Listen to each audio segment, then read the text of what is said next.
Okay, we're going to be learning about Tachanun. And Tachanun is potentially one of the most overlooked, underestimated, potentially despised prayers in Judaism. So much so that there's a celebration. A celebration anytime there's a Brit Milah in a shul, or there's a person who's getting married, or there's some sense of a simcha. The celebration that transpires in the shul is that the community is so happy that they don't have to say tachna. That's the celebration.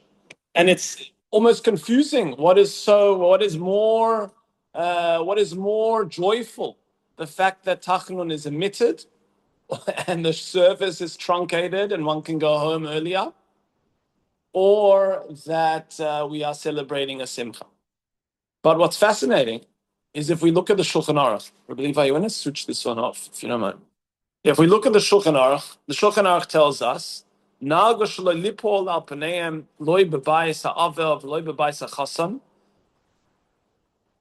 is a minhag not to fall on one's face, which is a reference to Tachnun, not in a mourner's home, not in a chassan's space where he's celebrating. Mila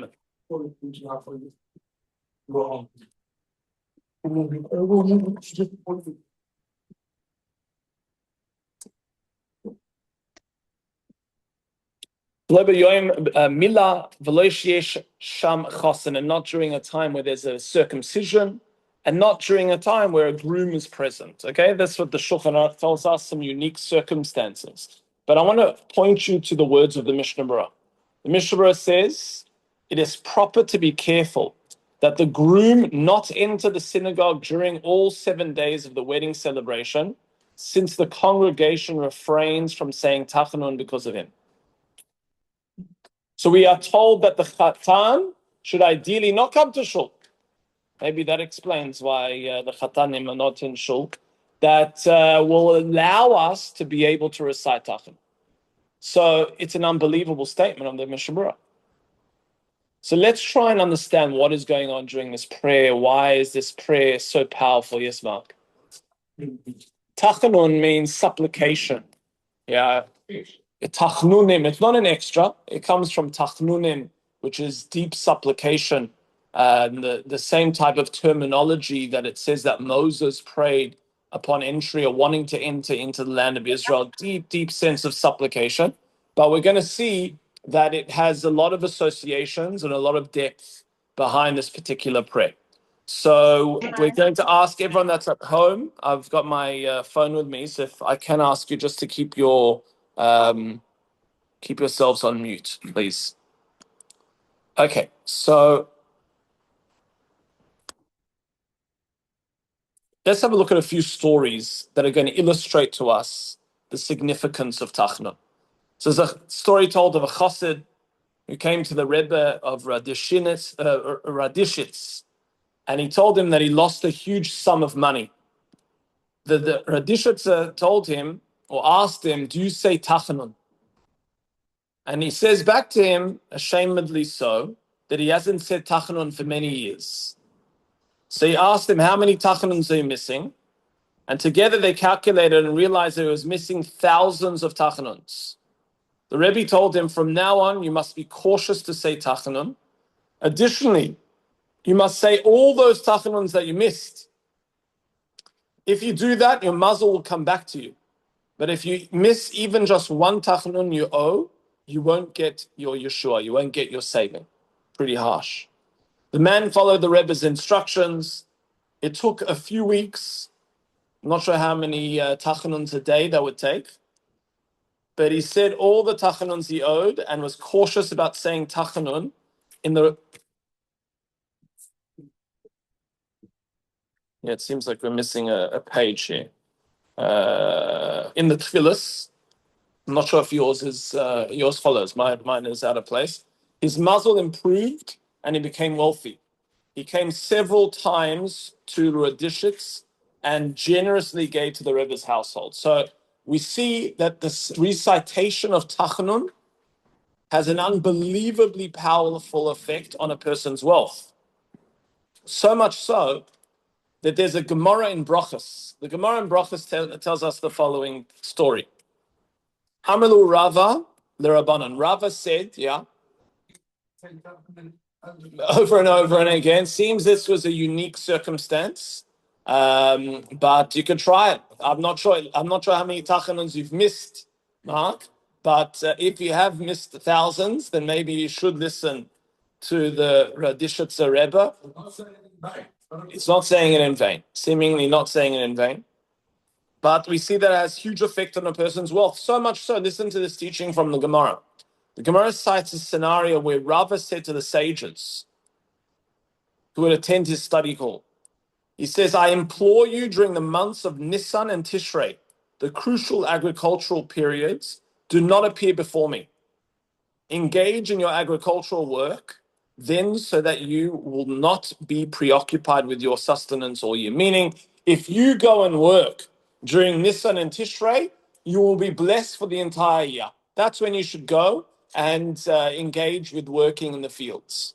But I saw an opinion that said, the reason why I said to them, go and work during Nisan and Tishrei, was those are the only months you don't say Tachanun. The entire month of Nisan, entire month of Tishrei, you don't say Tachanun. So if you're not saying Tachanun, you must go and work. You don't have the same koyach, you don't have the same blessing that you get from reciting Tachanun during the months because you don't say them during those months. So you better go work. The rest of the year, because you're saying Tachanun, you're getting the wealth and you're getting the flow of energy that's coming to you. It's another story told. In a village near Bells, there was a Yid who ran a bar, and his routine was to close the store at 1 o'clock. This would not transpire in Australia. I think bars close at 10 p.m. Yeah. One night at 1 a.m., he told everyone to leave, which they did, except for one person who was drunk, like Lot. The tavern owner went over to him and told him to leave. The drunk got up and stumbled towards the door, but tripped over a table leg, hit his head on the floor and died. The tavern owner was terrified. If people find out that this guy died in his shop, he would be held responsible. His life was in great danger. He quickly left the shop, locked it outside, and rushed to Belz to speak with Rebbe Yeshua of Belz, Zatzal. The Belzer Rebbe told him, go next to the corpse and say the long Tachanun that is said on Mondays and Thursdays. He said Tachanun tearfully with immense kavanah. When he finished, the guy stood up and left the store. The guy went to the place where he worked and lived. As soon as he entered his workshop, he fell to the ground dead. The tavern owner returned to Belz to thank the Rebbe. He asked, if Tachanun is so precious and powerful, why are Yidden lenient with it? Why do they seek opportunities to avoid saying it, as we saw? The Rebbe replied, do you want all goyim to come back to life? Such is the powerful power of Tachanun. Okay, so again, unbelievable koyach, unbelievable power of this particular prayer. Now, the long prayer that is recited and mentioned here on Mondays and Thursdays is attributed to a story of 3 rabbis who were put adrift on a raft by the Romans after the destruction of Jerusalem. They landed on an island and were persecuted by the local king. They prayed a special prayer of their own composition, and as a result, the king died and was succeeded by a righteous king who treated them with dignity and respect. As a result, they attributed their success to the prayer that they had composed and distributed it to other communities that made it part of Monday and Thursday Tachanun. This is from the call boy. So the Monday and Thursday Tachanun, which has additions to it, longer Tachanun, comes from these 3 rabbis that were set adrift by the Romans and had, due to their tefillas, unbelievable Yeshuas, unbelievable saving. Now listen to a little bit more of the depth behind what's being said, if that whets your appetite to the power of this prayer. The Pelo Yoetz, Rabbi Eliezer Papo, writes the following unbelievable insight from the Arizal about the power and the blessing one receives upon reciting Tachanun. He says like this, regarding the importance of Tachanun, Rabbi Eliezer Papoy writes in quoting the Holy Arizal, whoever concentrates during Nephilas Apayim, which is, again, Nephilas means falling, Apayim is of the face, which is the act of Tachanun. You'll notice straight after davening, straight after the Amidah, one falls on their face, which means they essentially sit down and they put their head onto their arm, and that is Tachanun. On Mondays and Thursdays, they say a longer Tachanun, so they're not going immediately onto their arm. What are the benefits? He's going to tell us 7 benefits. Okay, 7 benefits to reciting Tachanun. Yes, Levi. Of a Sefer Torah. Yeah, so that's essentially the Tachanun. That's recited, has to be in front of the Sefer Torah to fall. And we're going to see the source for that. But that's really the act, which we're going to see why it's referred to as Nephilas Apayim, as falling on the face. So the Arizal tells us anyone who recites Tachanun, number 1, he becomes like a new creation, as if he has already died, because the soul rises to God in complete surrender with all his heart. It gives you insight not only to what happens as an effect of reciting it, but what you should be doing while reciting it. And that's essentially considering as if you've already died and your soul has risen to Hashem in complete surrender with all your heart. You are given strength and courage to battle the evil inclination. You receive increased understanding of Torah and its secrets. You attain greater attachment to your Creator. You merit a clear path that will guide you when your soul departs from this world. Saying Tachanun brings spiritual influence to the divine presence, meaning it draws the Shekhinah down into this world. And number 7, no sin will come through this individual if he does sin, he will suffer in this world until the sin is cleansed, meaning it will not remain for him in the world to come if you say Tachanun. I mean, it's a pretty heavy-duty type of prayer. You know, like, if there's any prayer you don't want to skip, it's probably this one. And now we're getting a little bit of context into why the Mishnah Berurah is telling us, tell the Chatan not to come. We don't want him to come to the shul, so we don't get to miss Tachanun. The question is why, when the Chatan does come to shul, we miss Tachanun? Why, if it's a time of joy, do we not have the ability to say Tachanun? What is this act of falling on one's face? We also know that there are 3 acts in Tachanun. One falls on their face, then they're seated, and then they stand up. We're going to see the halacha that one should not create any partition between reciting the Amidah and going straight into Tachanun. You shouldn't speak, you shouldn't do anything. Some opinions say that's only about going and doing other elements as disassociated from prayer. The Arizal brings you shouldn't have one partition whatsoever. You shouldn't even say a word. Straight into Tachanun. You're going to see why that's so significant. Now listen to what he adds here. For this reason, the Pele Yoetz urges everyone to devote themselves with all their strength to proper concentration during the Nephilas Apayim. Each person is only obligated to the extent that his intellect allows, especially when saying, to you, O Lord, I lift up my soul. And be very careful to focus with all his heart, intending to surrender his soul for the sanctification of God's name, should the opportunity arise. So a person is having intentions during saying Tachanun. I'm ready to give my life up to Hashem. I'm ready to give everything up to God. That's what they're intending during, according to Rabbi Eliezer Papo, during the recitation of Tachanun. Now, if you don't think yet that this prayer is of immense importance, listen to this next Gemara. The Gemara in Bava Batzia tells us a story about Ima Shalom, who was the wife of Rebbe Eliezer. Now, there's a story prior to this where Rebbe Eliezer and Rav Gamliel have a very big machlokas. And Rebbe Eliezer is ousted, so to speak, or outnumbered by the rabbis, and his opinion is is essentially not held up or upheld. And because of this, he's excommunicated.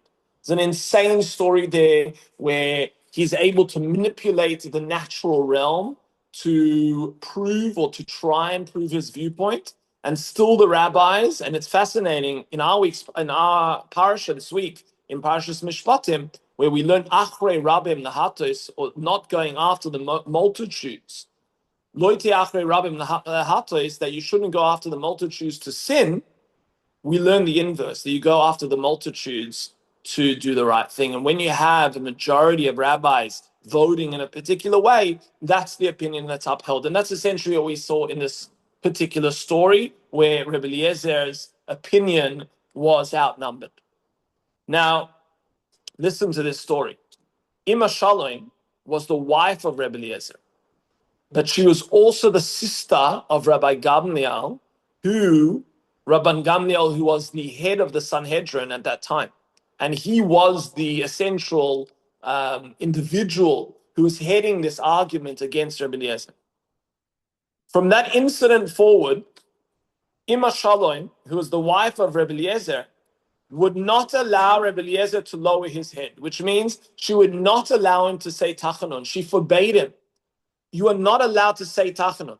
Now, what does that mean? I don't know. Would she follow him to shul? I think he was actually excommunicated. So he wasn't davening together with everyone. So she would prohibit him from saying Tachanun and would watch him, which includes supplications and entreaties. She feared that were her husband to bemoan his fate and pray at that moment, her brother would be punished.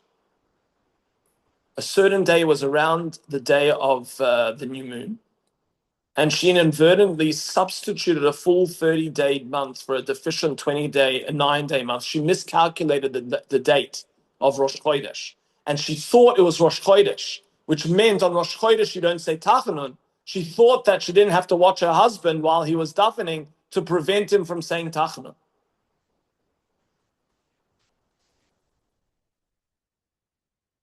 Now what happened is the story tells us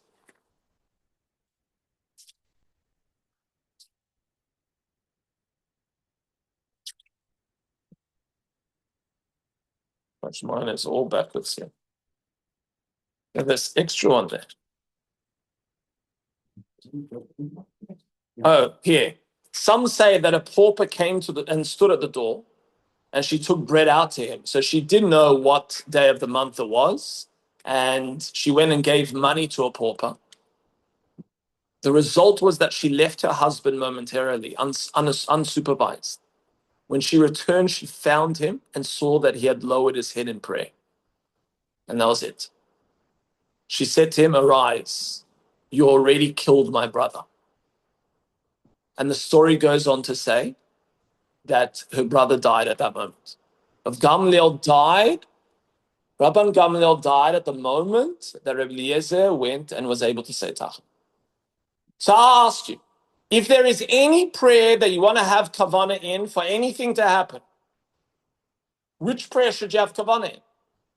So some say, listen, there's no question, during the Amidah, during Shomea Tefillah, during davening for Hashem to listen to your prayers, for sure that's the time to daven.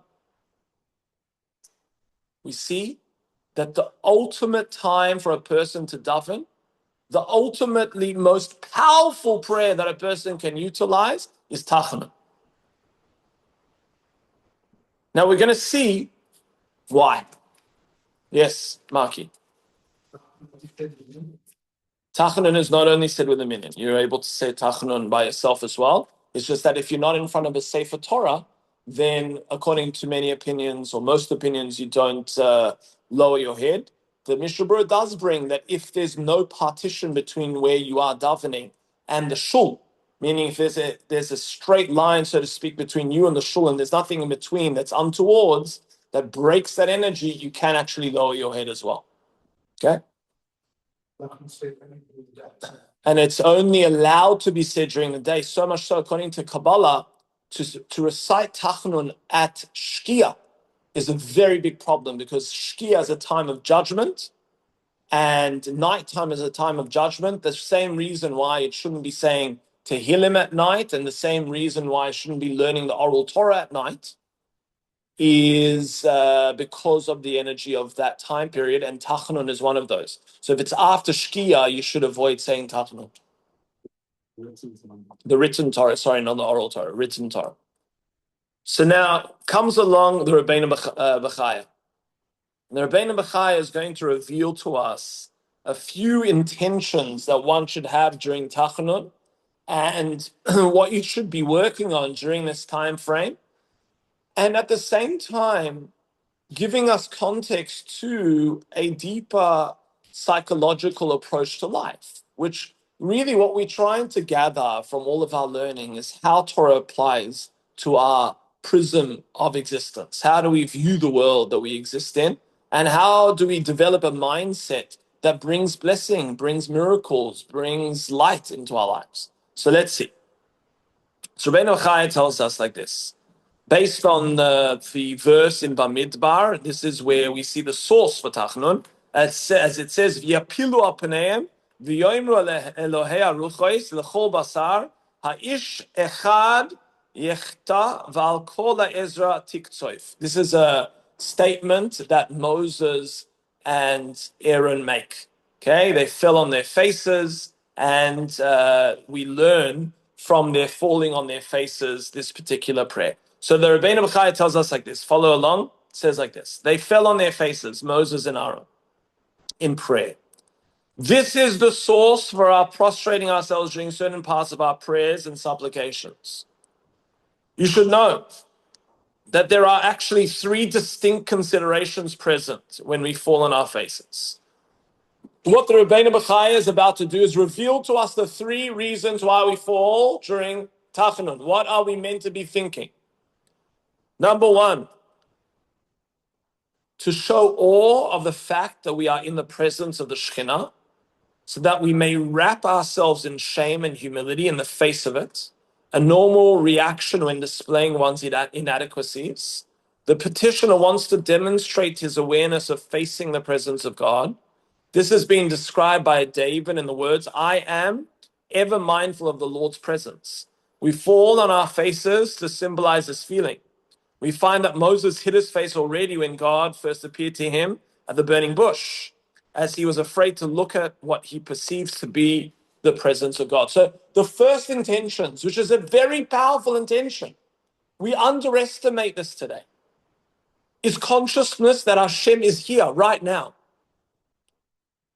right in front of us. If we had an unbelievably basic understanding of this, our lives would transform. One rabbi was once asked to bless his students, and he blessed them to have the awe of God as if they have the awe of man. Meaning, if you just had a human being next to you, 99% of the sins that a person commits will not be there. Human being was watching you all the time. Your honesty, the way you speak to your children or to your spouse, the way you engage with your day-to-day activities, wasting of time, what a person engages with or connects to. If only we had a perception and an awareness of God's presence in our existence, day to day, moment to moment, that Hashem is there. And the first reality is that a person falls in embarrassment. They cover their face. That's what you do when you're embarrassed. You cover your face. We're covering our face. And what are we having in mind? Not smelling our armpits. We are having in mind that we are embarrassed of the unconsciousness that has befallen us. It's the first step. Second one is we want to display our anguish and pain by prostrating ourselves. Meaning, when a person is just so overwhelmed, God forbid, with pain, they collapse. And we want to show we are just broken by the fact that sometimes we have made mistakes. Sometimes we have erred in our judgment. Sometimes our consciousness is not being connected. And falling on our face illustrates this particular reality. And number three, which I find very, very, very powerful, as the others as well. We want to demonstrate that we relax our emotional control, our posture of being in control of ourselves, and throw ourselves instead completely on God's mercy. So what do when you have no more energy and you fall onto someone, you say, just carry me. I just can't anymore. What are we doing when we're saying Tachanun? Is we're saying, Hashem, just carry me. I can't. I need you 100% in my life. I can't, and I don't have this misperception of I'm in control, which is the main reason of why so much of a person's life is filled with anguish, where they think they're in control. When a person relinquishes that control and realizes 100% of control is in Hashem's hands, that alleviates so much of their pain and suffering in their life. Now, the Rebbeinu Bechaya, before we come to the final two sources, is going to elucidate a little bit further what it means to relinquish control.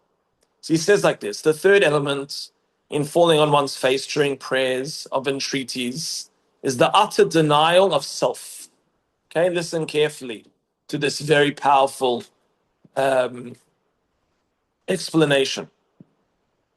Surrendering oneself to the mercy of God at the expense of what we usually call one's own personality and one's ego. So Tachanun is the ego killer. Tachanun is where a person says, I am not in control. Tachanun is where a person says, Hashem, I give myself entirely over to you. A person becomes so engrossed in his prayer that he closes his eyes, is blind to his surroundings, and totally oblivious of any danger that might face him while he was so indifferent to his physical surroundings. So what's happened here? Person covers their face. They're basically saying, I don't even need to look at anything else. It's like, I'm not sure if you ever played that game, walking with your kids, and maybe you close your eyes, see how many steps you can take without looking where you're going. What essentially you're doing while reciting Tachanun is saying, I am relinquishing my view of this world and putting my trust in you, Hashem, 100%. Such a person acknowledges at such a time that he is completely unable to chart a course unless he receives guidance from God. This is described in Jeremiah. Ki loy la'adam darkoi. I know, Lord, it is not up to man to choose his road. That man, as he walks, cannot direct his own steps. So what are we saying during Tachanun? Is we are covering our faces to say we don't even know what direction to go in life. We need you, Hashem. Listen to our prayers. And if you look at the words in Tachanun, it's all saying about how we are overwhelmed by confusion and by our enemies. And we are crying for you, Hashem, because of our confusion and the darkness. We need your direction. We need you to answer our prayers. We need you to redeem our soul. We need you to give us the direction to go in life. The Gentile symbolizes such feelings when they pray by arranging their hands in a posture of entreaty vis-a-vis God. Although they themselves cannot explain to you whence this custom took place. So how do non-Jews pray? What's the classic? If you type into Google or into Canva prayer, what image are you going to get? You're going to get hands like this. But essentially what the Rebbeinu Bechaya is explaining, when did this become prayer? Just by the way, when did this become prayer? What does this represent? You know what it represents? It represents that your hands are tied. It represents that you've got no ability to move. You don't know what direction to go in. So what we're seeing here is that the Goyim took this custom. The real reason is that it is an expression of the denial of self and the petitioner's personal aspirations. By folding their hands, or if they go like this, in the manner described, the petitioner shows God that he is willing to leave to him that which he normally tries to accomplish with his own hands. He signals to God that his hands are as if shackled, unable to perform their assigned tasks. Seeing that placing one's feet in a parallel position close to each other expresses the same, thought even more forcefully. Our rabbis decreed that we do with our feet what the Christians do with their hands. So maybe while saying Tachanun, you cross your feet. Have you ever seen this as a prerequisite? Fascinating. Rav Chai Gaon had said that when prostrating oneself during prayer, one should do so with their face on their left side, signaling that they are willing to submit to the attribute of justice, which is perceived as being on the left side of God. This is an allusion to the hand of God, which orchestrated the liberation of the Jewish people on Passover. So, what are you doing? The left-hand side is you are coming down and you're looking at the left-hand side of God who's in front of you, which represents God's justice, even though the left-hand side represents din and judgment on one's own arm, which we're going to see a deeper Kabbalistic insight based on the teachings of Rabbi Nachman just now.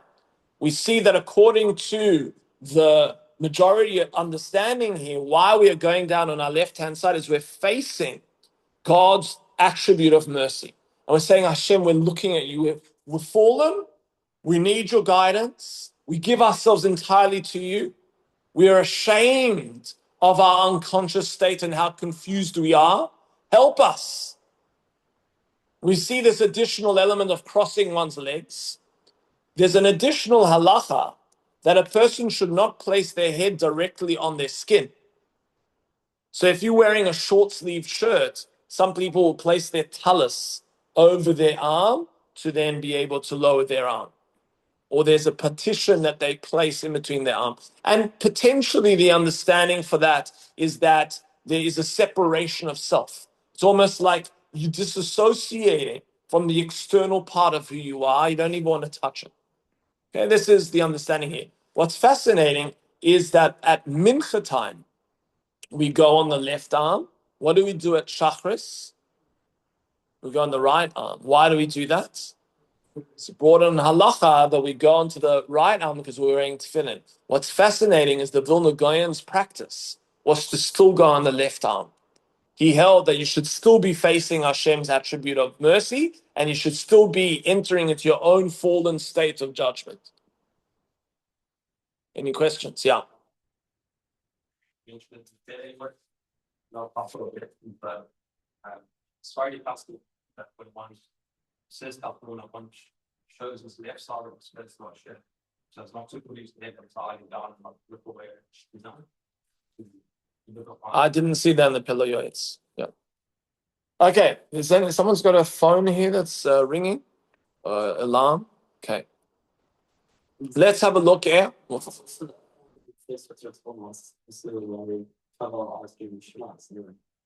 don't know anything. I'm fully like relinquishing only control, but it's like understanding.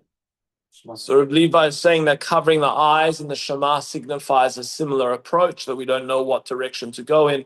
But there it's more so of eliminating distraction of this world that we can meditate on Hashem. Here, Tachanun takes it to a new level. Okay, and we're going to see this level described to us now by the Kabbalists in the teachings of Likutei Halachos. So we're going to see two final pieces from the Likutei Halachos, which is the teachings of Rabbi Nosson from Rabbi Nachman. So listen to what he says in his chapters on Nefilas Apayim. It says like this: Rabbeinu Zichroinu Livracha, the rabbis of blessed memory, Gila Uvir Shekol Soid Aliyas Oilamas. Now this is a very deep insight into Tachanun. It's going to reveal to us some deep halachic insights as to why we don't recite it on days of celebration and why we don't recite it on days of mourning. So it's not said in a Beis Ha'avel. It's not said in a mourner's home. Why is that? Okay, let's have a look. See, he reveals to us, Shekol soid aliyas oilamas bebechinas anal, nasin alidei asiyas mitzvahs besimcha. Check that out. The only way you are going to elevate, he writes, the worlds, the only way you are going to draw up all of the spiritual energies of this world going through all of the oilamos, all of the supernal elements of self, all of the emotional tendencies, the physical self, the intellectual self, all of the different soul self of being. Listen to what he says. The only way to do it is if you do mitzvahs with happiness, with simcha. Fundamental key. You want to get through any door spiritually, you need the key of simcha. You need happiness. You need to be joyful. Now, sounds very, very, very, very separate to what we've been talking about right now. If someone asked you, so what's Tachanun about? You come out and you say, sure, pretty intense prayer, lots of just like self-flagellation, just destroying the ego, complete submission to God, complete, denial of one's own ability to see the direction forward. Sounds like a pretty intensely depressing prayer. Or Rabbi Nachman reveals to us it's not. In fact, it's the opposite. A person should feel during this period of time immense happiness. Now listen to what he reveals. Nimsa sha'asiyas mitzvahs b'simcha b'chinas seder tefillah. Hein b'chinas achas sha'al yadam oilin ho'ilama b'chinas mavar b'toira shem soid kavana seder tefillah. He says the whole order of prayer is following the ladder that a person needs to go through in order to elevate happiness. How do we do that? A person is able to come to the highest world. That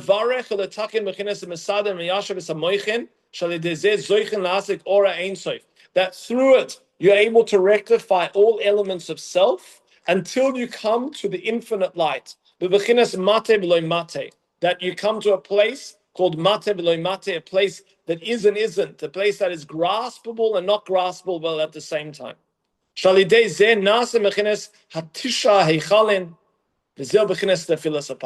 How do you get to this level of keter, the crown? He says, through this particular prayer that we've been talking about. Achar gemar tefillah, immediately after you finish the Amidah. Ki achar gemar tefillah, as kfa nignu aliyas kol ha'alames lemaila. Listen to this is fundamental. Once you've finished davening, once you've finished engaging with Amidah, you've reached one of the highest heights. You've come through the korbanos, which is talking about the sacrifices, we're talking about your body. You've gone through the psuke de zimra, which is going through all of your emotions. Then you've gone through the shema and its blessings, which is going through the neshama, which is your intellect. Then you've come to the level of the chokhmah, which is the chaya, which is the energy of your consciousness, which is accessed through the Amidah. Now, how do you get to the higher soul, which is Yechidah, which is the soul, which is absolute transcendence, absolute oneness, absolute nullification to the totality of all? Which prayer allows you to do that? That's through Nefilas Apayim. That's through the particular prayer of saying Tachanun. Lemaila natilas kavanis. Vas shrichen nechlal ba'ora ein so shezel ikar soid yichud v'zivuk nasis b'gam atfila. Yichud v'chinas yichud v'zivuk v'chinas chabes so ilamas tetabi lama. So what he says is essentially you've reached this very high level, then you're drawing it down into your lived experience. So you're taking this elevated status that you've accessed through davening lamidah, and you're drawing it down into this world and into a lived experience of this world, saying, now that I've reached this clarity, I draw in that contrast to my existence. And how do he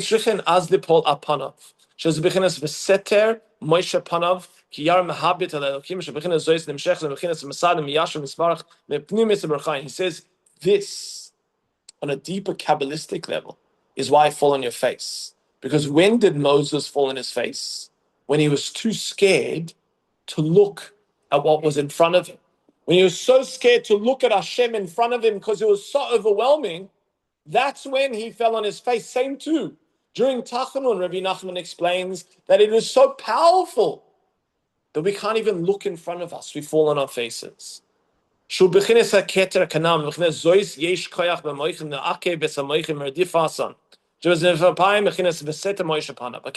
now we're going to look at one final piece here from the Kutei Halachos. That previous piece was teaching us something unbelievably powerful. And that is, if we were to look at the ladder of prayer, the highest prayer on that ladder, which is referred to as the crown of prayer, is Tachanun. It is the crown of our tefillah. It happens to be when we fall down and we bring it into our existence. What we're seeing here is that spirituality can't be detached from our lived experience of life. When we nullify ourselves in our lives and we say, Hashem, you're in charge. I give myself to you. I completely have no idea what direction to go in, but I need you. That you are the only one in control. I need your guidance. I need your light. And I let go of myself. What happens in that act is I remove the blockage of who I am and I allow for the flow of energy to come into my life. Now, what did Rabbi Nachman start off saying? Is simcha, happiness. Where does the ultimate blockage of happiness stem from? Ourselves. And what Tachanun is essentially allowing us to do is remove ourselves out of the picture. That we can then have this flow of energy come into our lives, that we have simcha, that we have joy. Any questions so far? Okay, let's conclude with this last piece. Piece says, "V'alkein shrichen noima vidui ala chatav koidem and tefillas afayim ze yusoin mashikos Rabbeinu zichron levracha sham b'Torah. Mashishal lo sabit be'atuna mi yama afeir sham. Miyachal lechanes lecheichel le'atmuro isalais kedusha v'simcha misham v'shalidizet tale shchina v'magalus v'tale liyos ashis kelasig mitzuyusa de'alma. זה בחינת וידוי על החטאים שמקודם בנשיאת אפיים, שזה תכלס הייחוד שלנו באין סוף. So he says, what happens, you'll see the Sfardim do this. The Sfardim say vidui before. They start to speak about their sins on certain fast days. This happens as well, because we're trying to remove all the blockages of self before we enter into this particular state. Kiim alidei shemalin kolin tzotzos kedushos beimke aklipos. Sheze bechinas aliyas hashchina ma'agalos. Listen to this. The conclusion and another insight as to what we're thinking about during Tachanun is we falling down. What happens when we fall down? Is we're entering into the dirt. We're entering into the dirt of ourselves. We've fallen on our faces, but falling on our face means we've entered into the muck, our face in the mud. But what are we doing there? What we're doing there is we're examining. What we're doing there is we are fishing. What are we fishing for? He writes nitzoitzos. Nitzoitzos is sparks of energy. Sparks of energy. And what that means is every time a person sins or any time a person falls in their spiritual height, what they've done is they've caused spiritual sparks and energy to fall with them. And what we're doing during Tachanun, where we've purified ourselves and removed ourselves out of the picture, is we're seeking to try and lift up those sparks back up with us. So we ask Hashem, allow our soul not to be stuck in this space. You know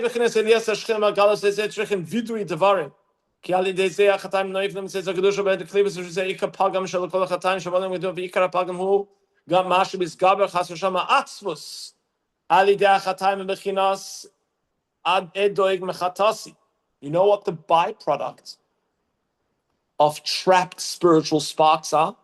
When a person sins and they draw spiritual energy down into the mud, you know the byproduct is of that? Rabbi Nachman says, depression. Depression. They feel like the energy of this world, the infinite energy of this world has been locked up.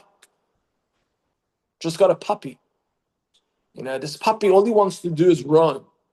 All he wants to do is be held. All he wants to do is be loved. He doesn't understand what we do when we put him into his little container to sleep at night. What are you doing?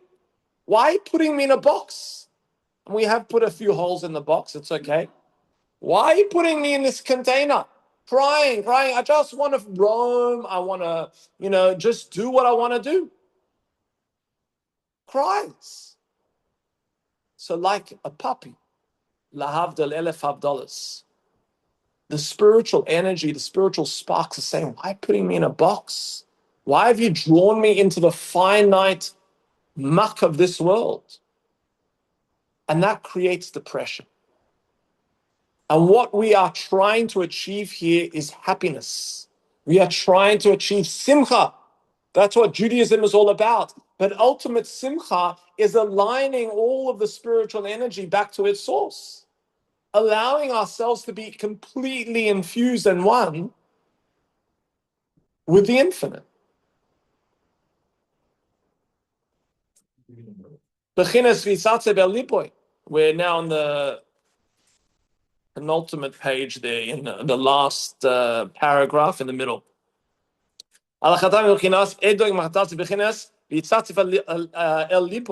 כי השכינה שהיא כלליוס הקדושה היא שמחסן, של ישראל בקליפוס כנגד הקדושה הם מכינס העצמוס. He says, when a person has a direct connection with the Shekhinah, which is God's presence, that's the energy of happiness. When a person has been subsumed by klipos, which are husks, which are partitions, which are boxes of finite energy, that is the energy of Atzus. That's the energy of depression. Tukva de dina, which is the grasp of judgments. Now, which is the side of judgment on the body? Side of judgment on the body is the left-hand side, the left arm. That's why we put tefillin on the left arm to go fishing again. You'll notice many times it's mentioned the amount of happiness that the Chachamim had when they put on tefillin. The Gemara tells us in Brachas, there were certain rabbis who couldn't stop smiling. And they asked them, why are you smiling? It's because we're wearing tefillin. They said, it's asur. It's prohibited to be so happy in this world. No, we're wearing tefillin. Wearing tefillin. They thought they had happiness of frivolity. You don't see such happiness wearing tefillin because we have redeemed the fallen sparks from the left-hand side, which is the box, the klipos. That's why we fall on our left arm. That's why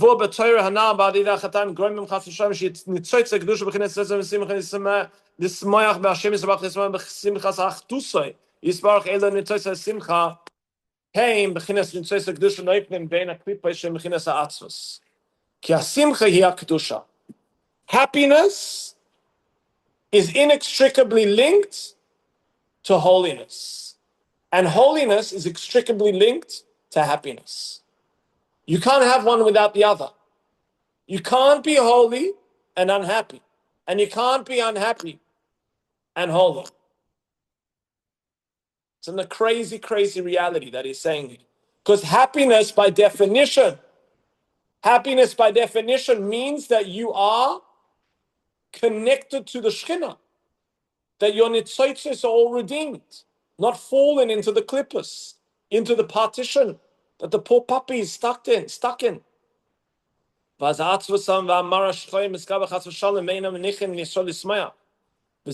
says, and then depression and the black bile becomes strong and prevents a person from being happy, the Jewish people from being happy. He says, this is the main exile of Hashem's Shekhinah, and this is the main exile and the main source of all sin in this world.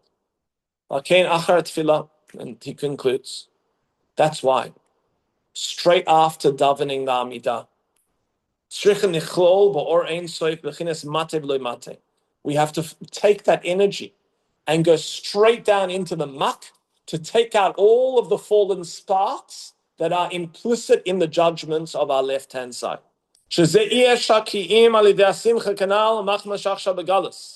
שהשכינה שהיא בכינס השמחה בגלוס. על כן, יש על זכוס לשמחה כדי להשיג אור האין סוף כנ"ל, כי אם על ידי שיורדו לעמקי הקליפוס, ללוס ניצוצי השמחה, שהם ניצוצי קדושה, So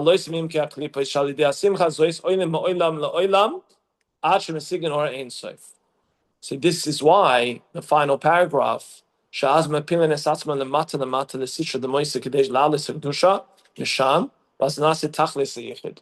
why we fall on our faces. We fall on our faces because many people ask me, you read the Torah, how many times did Moshe Rabbeinu fall on his face? I mean, it's like, it seems like he's tripping all the time. Maybe his shoelaces aren't tied. The amount of times that Moshe Rabbeinu fell on his face, you're surprised that he doesn't have, God forbid, broken arms, broken noses. What's going on here? The Torah keeps on telling us that Moses fell on his face, and he fell on his face, and he fell on his face. What's he doing falling on his face? What he's doing falling on his face is he's sensing that there's some imbalance. And he's trying to go deep into that imbalance to redeem the fallen sparks. The way to redeem the fallen sparks is to, as we saw in the Rabbeinu Bachai and we saw in the Pele Yoetz, is completely give yourself to Hashem. Completely say, I'm lost. I need your help. I need your direction. That happens post the Amidah. You can't fall into Nefilas Apayim, into Tachanun, without the assistance and the clarity and the light that a person reaches from the Amidah, from the Shemona Esrei. You have to then draw that spiritual light of the soul now into the muck and redeem everything that's fallen. You're going